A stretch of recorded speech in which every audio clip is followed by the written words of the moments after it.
yanımızda. Genç yeşil kaynadı kanımızda. Qohum oldu atamız anamızda.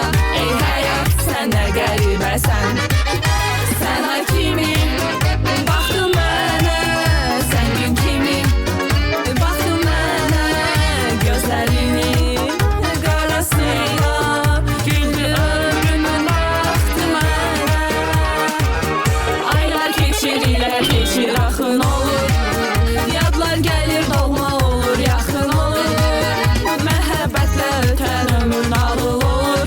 Ey həyat sən nə qəribəsən. Ey həyat sən nə qəribəsən. La la la la la la la la la la.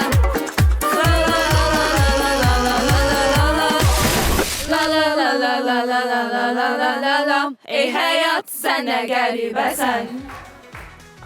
Hardan gəlmişsiniz?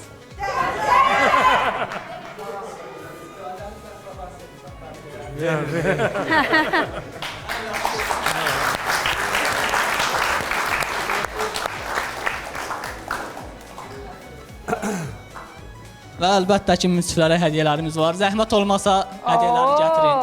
Hayır. Təşəkkür. Haralısınız? Rezil. Uşaqlar, həyatınızın ən gözəl çağındasınız. Görək kətəsi yerək göyçək olar. Gəlin görək qalmadı. Elşənə, Röşənə birini də apar verin qələm. Ay, O da çox Gəncəlidə sağ və olanmadı. olun. Təşəkkür Adları edirəm. düzgün Doğrudan kətə gətiriblər. Çox sağ olun, təşəkkür edirəm. Göyçək olar, Apap xanım kimi. O qadam. Bax, belə gəlmək lazımdır. İnşallah toyumuzda. Hani saatlının qarpızı. Hədiyyənizə görə çox sağ olun. Doğrudan da sujetdə görüb nəfsimiz çəkmişdi. Gəncə kətəsi məşhurdur bütün Azərbaycanda. Təşəkkür edirik.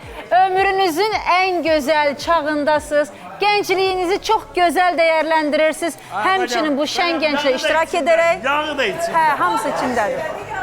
Amma bu sizi xilas etməyəcək. Çox sağ Döyğası olun. da içindədir qələm, döyğası da içindədir. Hətta burada baxın, salfetka da gətiriblər. Sağ olsun. Çox sağ olsunlar. Uşaqlar, Təşəkkür ederim. təşəkkür edirik. Uğurlar sizə. Sağ olun.